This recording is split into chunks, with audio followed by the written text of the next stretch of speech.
The steam locomotive, the machine that connected our nation and helped lead it into becoming a superpower. For years, I've been interested in the steam locomotives that belong to KCS. Thanks to a lack of preserved locomotives and simply being overshadowed by other giant steam rosters, I believe that the steamers of KCS deserve some time in the spotlight. From the first 440 American-type locomotives to the giant Malays that would conquer the grades of Rich Mountain, sit back and enjoy our newest edition of what once was the KCS Steam Fleet.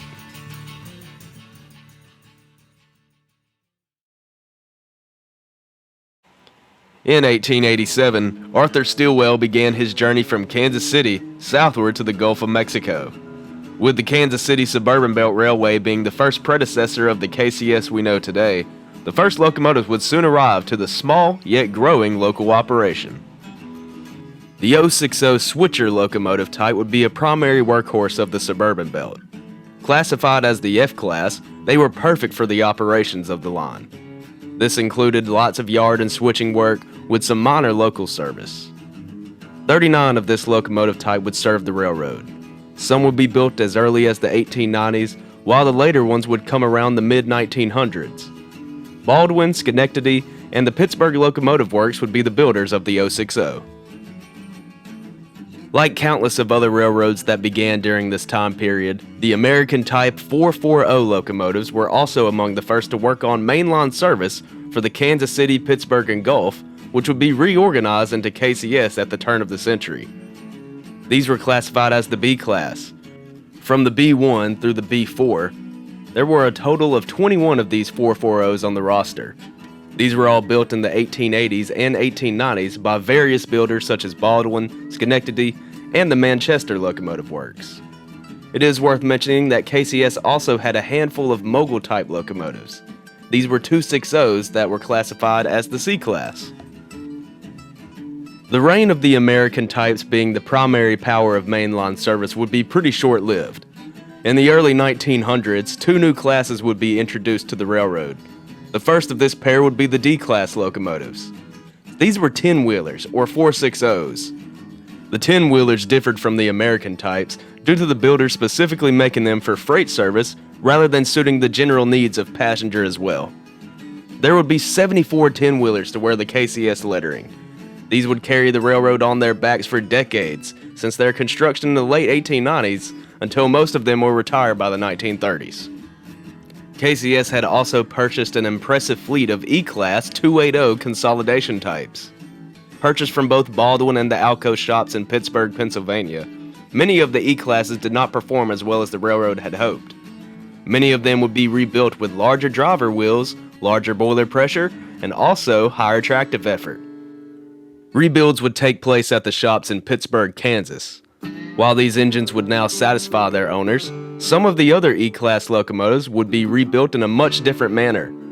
In the 1920s, the locomotives would have their pilot wheels removed to act as 080 switcher locomotives. These would be known as the K-Class.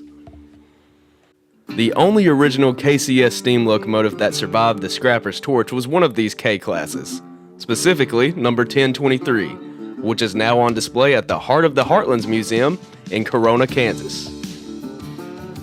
In 1912, the need for powerful locomotives was becoming increasingly evident.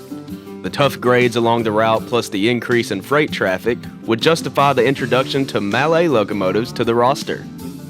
Numbers 700 through 711 would be built by Alco, featuring the 0660 wheel configuration. These would be the first of the G-Class locomotives under KCS. While the first of the G-Class had impressive power and solid fuel efficiency, they had a terrible top speed of only 20 miles an hour. What did not lack in speed, however, was the H-Class locomotives. Introduced the same year as the Malays, these 462 Pacifics would be the top locomotive for passenger service. Before the Southern Belle, the Flying Crow was the staple passenger train of KCS. Running from Kansas City to Port Arthur, Texas, you could almost always find an H-Class Pacific leading this train until the diesels would replace them. While never officially assigned to the Southern Belle, there were recorded examples of these Pacifics acting as standby units in case something came up with the E units. An interesting fact about the H-Class locomotives is that they were the first locomotives owned by Kansas City Southern to have a set of trailing wheels. KCS seemed to prefer to have most of the weight pressing down on the driver sets, and there were few examples in the roster that had trailing wheels. A few years would pass, and KCS would purchase 3 more H-Class Pacifics to complete the passenger roster in 1919. But in 1918, that would find a greater need for powerful freight locomotives. More Malay steam locomotives would join the roster. Listed as the G1 class, they would be an impressive upgrade compared to the original Gs. The G1s would have well over 20,000 more tractive effort, along with a set of pilot wheels and extra driving wheels, giving it a 2880 configuration.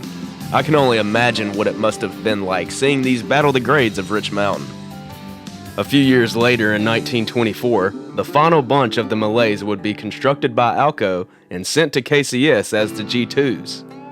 With Vanderbilt tenders that almost looked too small for the massive locomotive, it wasn't uncommon to see the G-Class locomotives with an extra water tender behind them. Throughout the 1920s and 1930s, the Lama Locomotive Works had been building an impressive reputation for its superpower steam.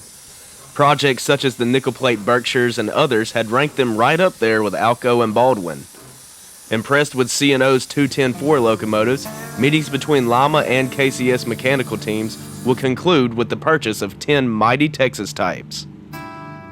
These would be known as the J-Class and also the last locomotives that KCS would buy new. With a boiler pressure of over 300, crews were in disbelief at how revolutionary the locomotive was. These would be the only superpower engines that KCS would ever own. The J-Class had 70-inch driving wheels. Even though these locomotives would be the pinnacle of KCS steam, they would only serve the railroad for 15 or 16 years before all being scrapped in 1952 and 1953. While these were the last new locomotives purchased, they were not the last ones. World War II would bring the demand up for new power across the nation. The J-Classes, albeit impressive, were still not enough to satisfy the workloads.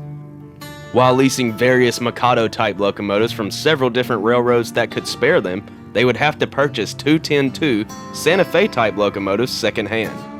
Appointed as the L and L1 classes, these were of Ann Arbor and Wabash heritage. So to wrap things up, I actually saved 2 specific locomotives for last. In 1913, KCS had purchased a pair of Lama 3-cylinder Shay locomotives. Class S number 900 and Class S1 number 901 weren't used for logging purposes like most Shays. There was actually an industrial and manufacturing district in the heart of Kansas City that the original suburban belt line served. This district was built on the bluffs of the Missouri River, so naturally steep grades were littered in the area. The S-Class number 900 was actually one of the largest Shays ever built, and according to multiple sources, it was the heaviest and the most powerful Shay locomotive ever made. The 901 was smaller, however. Both Shays would wind up scrapped prior to 1930. Conventional 060 and 080 switchers would take over the operations after the Shays. I really hope you enjoyed learning about the KCS steam fleet. If you did enjoy this video, I encourage you to leave a like down below, and leave a comment on what KCS locomotive you thought was the coolest. I have several more ideas of what to cover in future episodes of this series, and that includes KCS stuff and other interesting railroads. So I hope y'all are enjoying these. But anyway, I'll see y'all somewhere out there along the rails, and until next time, thanks for watching.